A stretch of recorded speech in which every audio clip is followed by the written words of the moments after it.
Hello friends, today I have come up with a new literary work for you all. It is a play, A Dance of the Forest, written by a Nigerian writer, Wole Soyinka.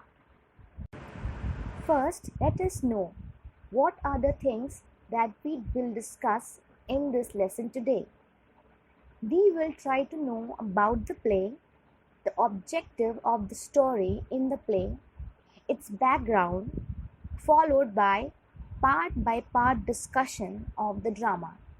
And lastly, I would try to sum up the entire play within few lines for the purpose of revising the text properly.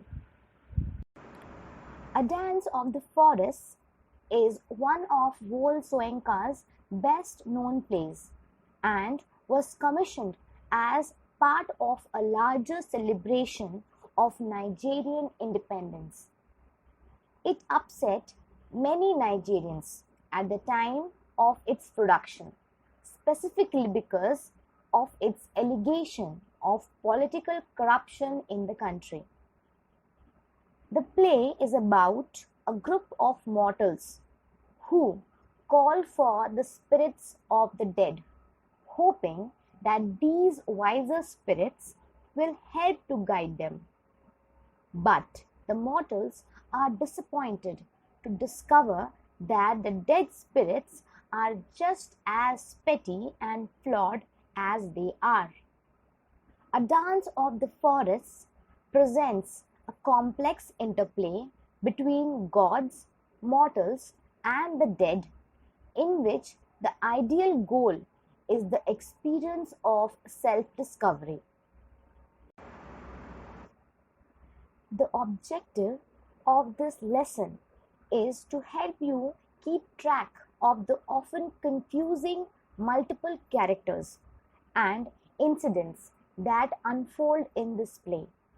Since the characters double up and take on two roles, the possibility of losing one's senses of direction increases.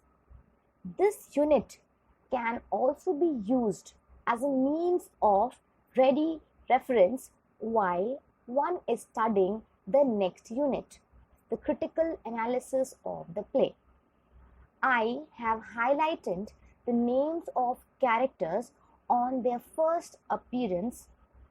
Beware, the names too often sound alike. Try not to confuse the characters, like Adanabi and Obanaji.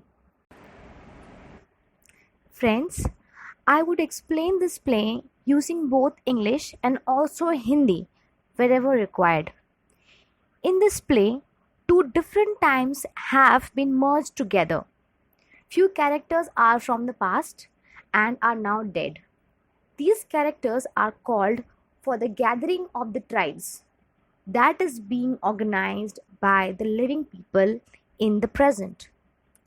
The dead man and his wife, the dead woman, are the people from the past. They are called here in the feast of the living people by the goddess Aroni with the permission of the forest head Obanaji.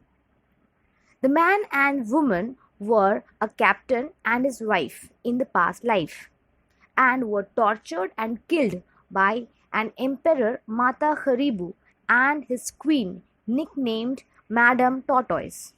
The other characters who were also involved in the death of the captain and his wife are Rola, a prostitute, then known as Madame Tortoise, who was a queen; Adanabi, a court historian in the time of the Emperor Mata Haribu and now a council orator; Egboreko, who was a soothsayer to Mata Haribu in the past life and plays the same role in this life too; and finally, Dimok, who is now a carver but once a poet in the court of Mata Haribu. Aroni has called for these four characters in order for them to gain knowledge about their past lives and also to answer for their past sins. Now the play begins with a short introduction given by Aroni, the goddess. She is the one who tries to connect the two different set of characters who belong from two different time period. The present time is the feast organized by the living humans, and the past that will be referred in this play is the time of the rule of an emperor Mata Kharibu. After the introduction by Aroni, the dead man and his pregnant dead wife appear on the stage. They both think if they have come to the right place. To come out of their confusion, they ask for help and directions from each of the characters, namely Adanabi, the council orator, Timok, the carver, Ubanaji, and Rola, the courtesan. None of them help the dead couple. Hence, the couple exits from the stage, and the rest of the people sit down and start talking among themselves. The next section, Timok confesses that he pushed his apprentice Oremol off the totem pile and then cut off his head. But Ogun enters and takes Timok's crime on his own shoulders because Oremo is his enemy and Oremol was Oro's follower. And when Ogun leaves, the old man enters. A few moments later, we come to know that the old man is the father of Timok, while he inquires about his son. The old man informs the rest of the characters on the stage that they would have to drive away the guest. Here he refers to the dead man and his wife, the pregnant dead woman. He says so because he believes that the wrong people have come. The old man makes a plan to drive away the guest, and according to his plan, he orders that an old wagon, the chimney of Ereko, be driven through the forest, polluting it with smoke, as the old man believes that no ghost can survive the chimney smoke. Adanabi is confused by the old man because he wants to drive away the guest whom he has invited. Egboroko enters and reports that the dead pair, so full of their own woes, has been taken under Aroni's wings, so they won't trouble the living. Suddenly a lorry appears, its headlights flashing. It is the chimney of Ereko, whom the old man has ordered. Egboreko laughs at the old man for believing that he can get rid of the dead people with such toys. The crowd panics at the sight of the chimney and tries to flee. Obanaji, Rola, and Dimok enter. Obanaji asks Adanabi if he has found out who was actually responsible for the death of the 65 lorry passengers. Adanabi says he wants to be left alone, and he did not answer Obanaji's question. Obanaji, Rola, and Dimok go to welcome the dead man and the dead woman. Adanabi also runs after them. Part 2 begins. Ishiro wants to know from Murat if today is the day for Aroni's ceremony of the welcoming of the dead, which Ishiro believes is a ceremony which will give a lesson to the humans. Ishiro says that the humans have spoiled too much of the forest by their greed and thoughtlessness, and today must be a day for the forest to fight back. Ishiro is furious at the way the humans have destroyed the forest. He wants justice. He is particularly angry with Dimok, who carves and defaces trees. He threatens that he and Oro will have their revenge on Dimok. He rushes off stage. In another part of the forest crier comes in. The forest spirits listen to the forest crier. The forest crier informs all the forest creatures that tonight is the welcoming of the dead. He also clarifies that those spirits of the dead that are specifically called can be seen or heard in this night. Forest Father and Aroni enters. As the play within a play begins, Aroni reminds Forrest's father that they have gone back 8 centuries, perhaps even more. Part 3 of the play. It can be also called as a play within a play.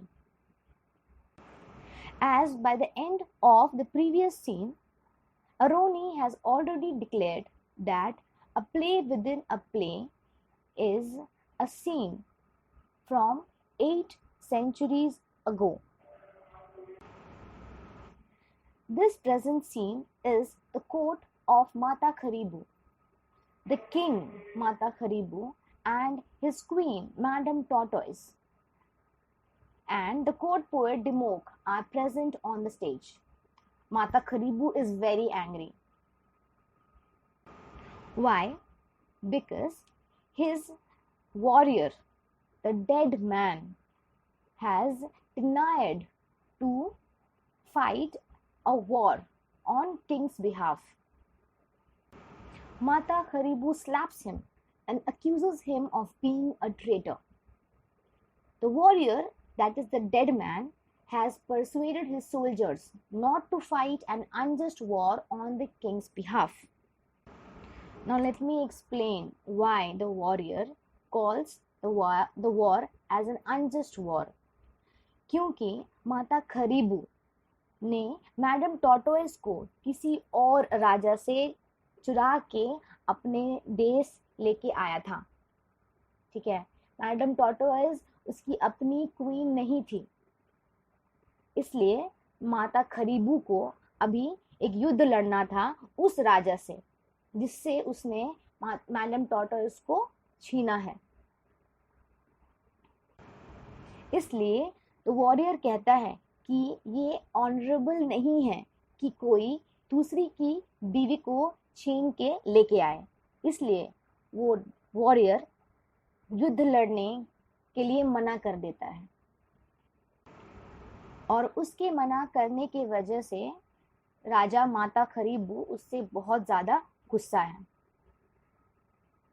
Now the physician, who is the old man in the present day, tries to persuade the warrior. वो उसको मनाने का कोशिश करता है कि वो माता खरीबू का बात मान जाए और कहता है a war to gather a woman's,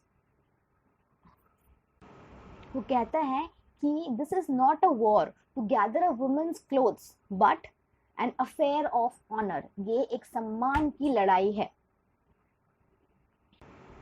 The historian Adenebi enters and he also tries to convince Mata Kharibu to be more severe with the warrior, citing the example of the war between ancient Greeks and Trojans.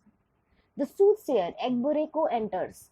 He predicts a lot of bloodshed in the coming battle. Mata Kharibu is pleased because it signifies a great battle. और आखिरकार माता खरीबू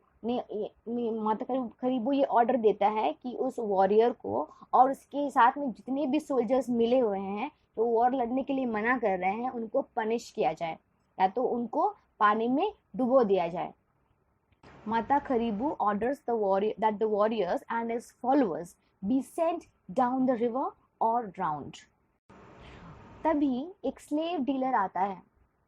वो अपना boat offer करता है so that वो warriors को उस बोट में लेके जाया जा सके to drown them. The slave dealer also bribes the historian to support him.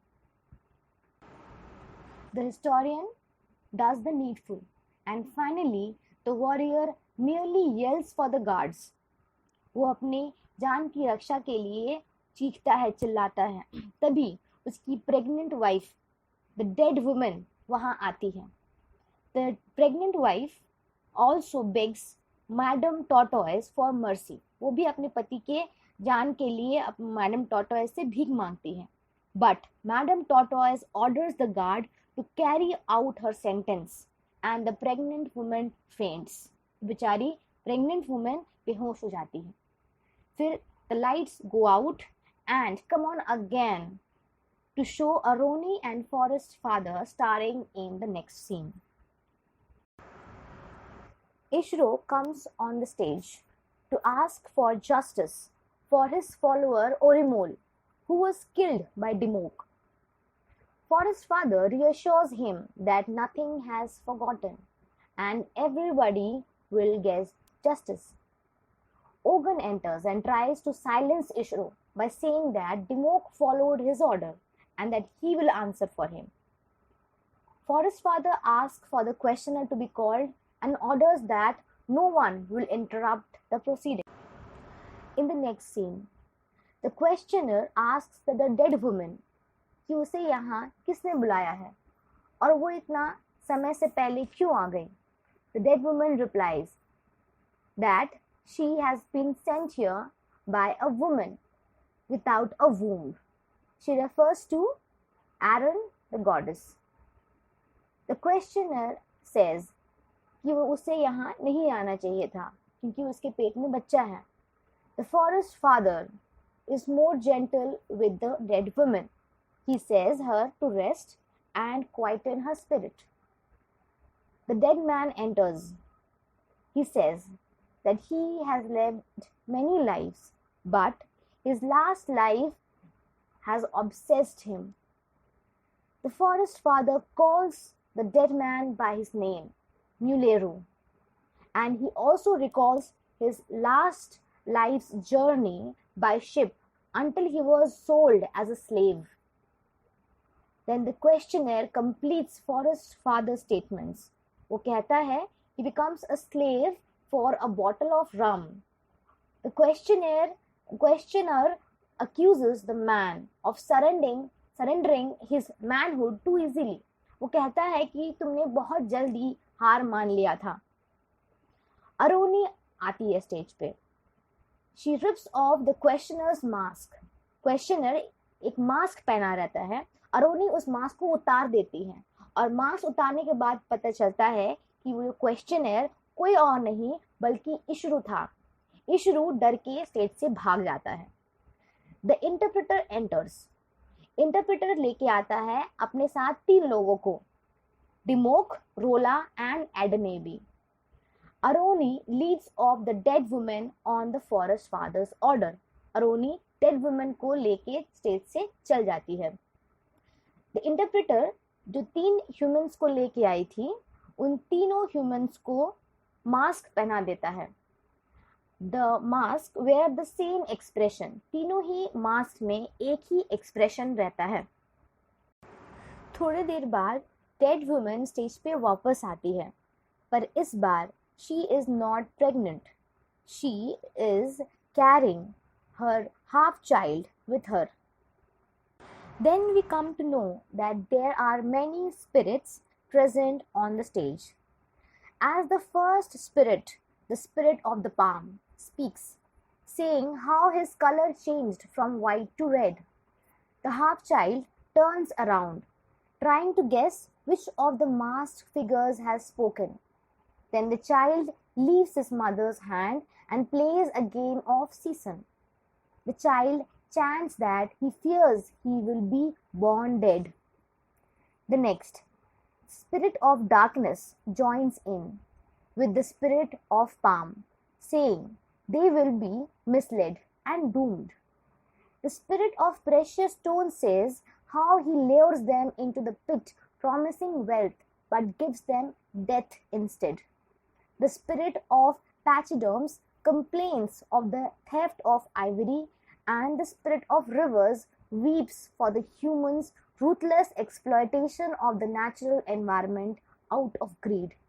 The spirit of sun complains of the untimely eclipse, and the spirit of volcano says that he is winded and unable to belch lava.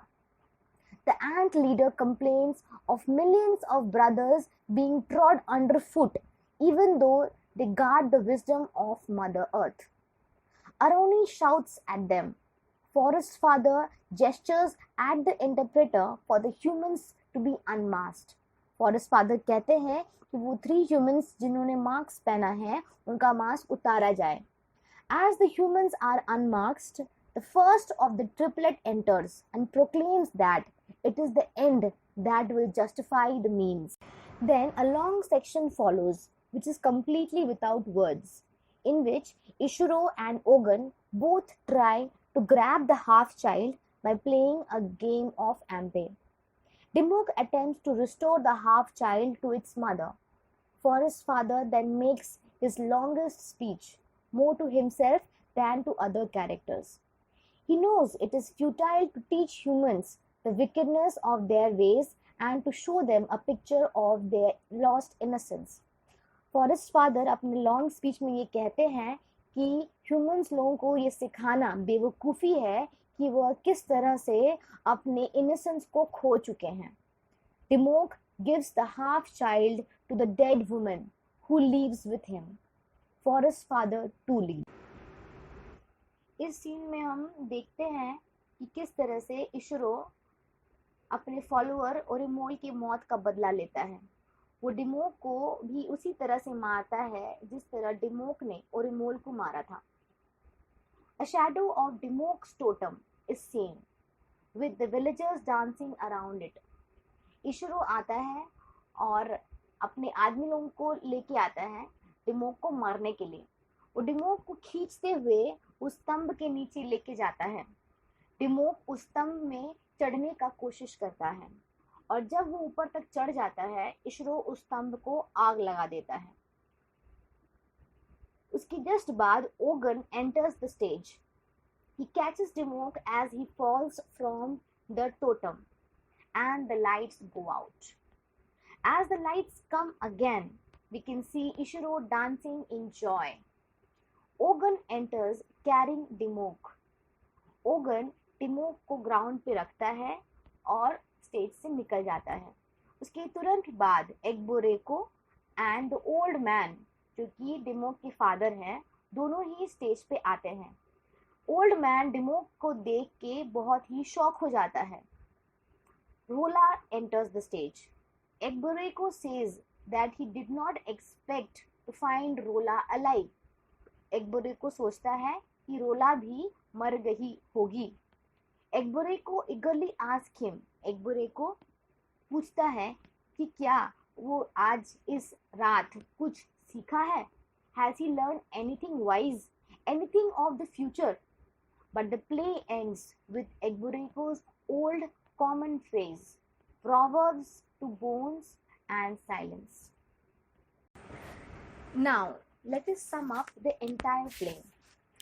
Part 1. The first part of the play introduces the chief characters who are living, Dimok, Rola, Ednevi, and the mysterious Obanaji.